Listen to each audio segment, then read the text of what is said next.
मित्रांनो, भारताचा इतिहास साक्षीदार आहे की आपण कधीही कोणत्याही देशावर आधी हल्ला केलेला नाही. आपण एक शांतताप्रिय देश आहोत. पण आपली शांतता ही आपली कमजोरी नक्कीच नाही. आज भारत जगातील चौथ्या क्रमांकाची सर्वात ताकदवान लष्करी महासत्ता आहे. पण विचार करा, उद्या सकाळी उठल्याबरोबर तुम्हाला बातमी मिळाली की भारत एका फुल स्केल वॉर म्हणजेच पूर्ण युद्धात उतरला आहे, तर काय होईल? आपलं जीवन असंच राहील का? आपली अर्थव्यवस्था, शेअर बाजार, नोकऱ्या आणि घरात येणाऱ्या रेशनचं काय होईल? आणि सर्वात मोठा प्रश्न, हे युद्ध फक्त सीमेपुरतं मर्यादित राहील की तुमच्या आमच्या घराच्या दारापर्यंत पोहोचेल? आजच्या या व्हिडिओमध्ये आपण कोणत्याही चित्रपटाची कथा नाही, तर जिओपॉलिटिक्स आणि अर्थशास्त्राची खरी आणि कटू वास्तविकता जाणून घेणार आहोत.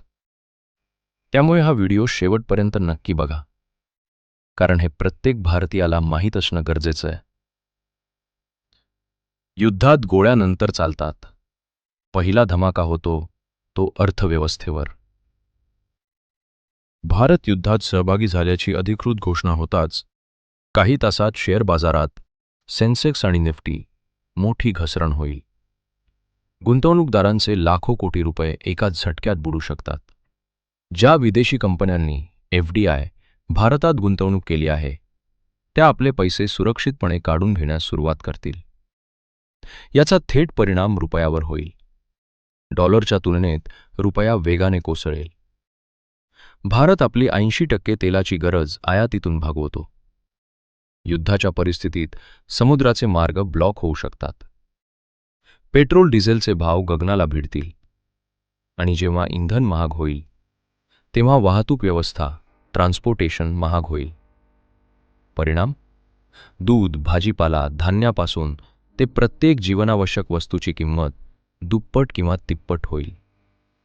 यालाच अर्थशास्त्रात हायपर इन्फ्लेशन म्हणतात. आजकाल युद्ध फक्त जमीन, हवा आणि पाण्यावर लढले जात नाही. एक चौथी आघाडीही आहे, सायबर स्पेस.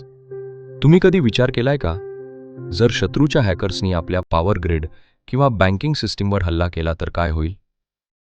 संपूर्ण शहरांमध्ये ब्लॅकआउट होऊ शकतो. तुम्ही तुमचेच पैसे ATM मधून काढू शकणार नाही, कारण सर्व्हर डाऊन असतील. UPI, फोनपे, गुगल पे काम करणं बंद करू शकते.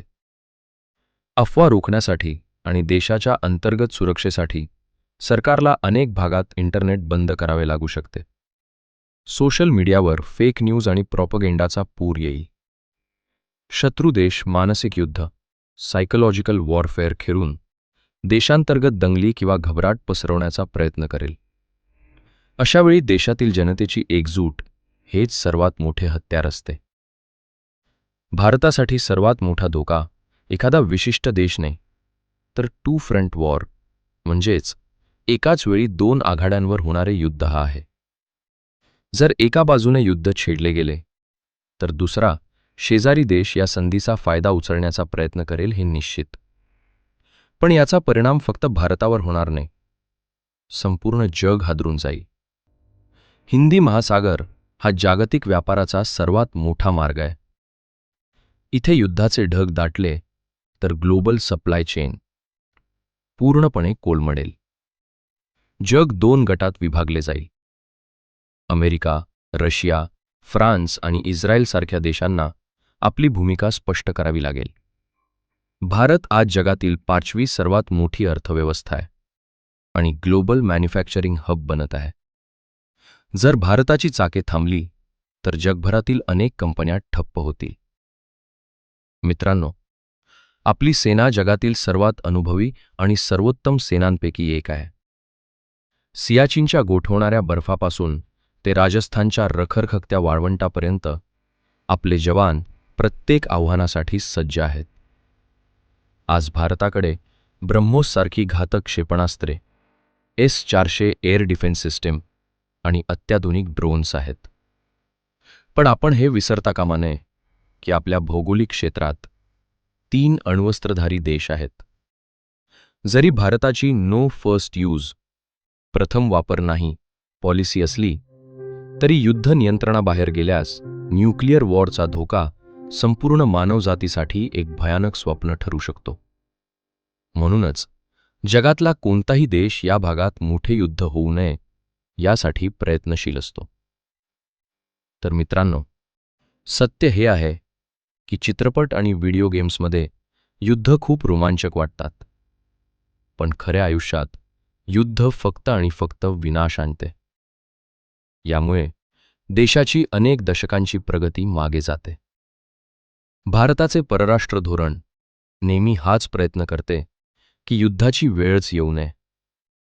आपले परराष्ट्र मंत्री डॉक्टर एस जयशंकर यांनी जागतिक मंचावर वारंवार स्पष्ट केले आहे की हे युग युद्धाचे नाही. पण तरीही जर युद्ध आपल्यावर लादलेच गेले तर एक गोष्ट निश्चित आहे, 140 कोटी भारतीयांची एकजूट आणि आपली समर्थ सेना शत्रूला असा धडा शिकवेल जो इतिहास कधीही विसरणार नाही. तुम्हाला काय वाटतं? भविष्यात कधी अशी परिस्थिती येऊ शकते का? आणि एक सामान्य नागरिक म्हणून आपण अशा कोणत्याही संकटासाठी मानसिकदृष्ट्या तयार आहोत का?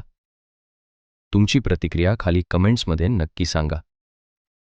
जर ही माहिती तुम्हाला महत्त्वाची वाटली असेल तर हा व्हिडिओ प्रत्येक भारतीयासोबत शेअर करा, लाईक करा आणि आपल्या चॅनलला सबस्क्राईब नक्की करा.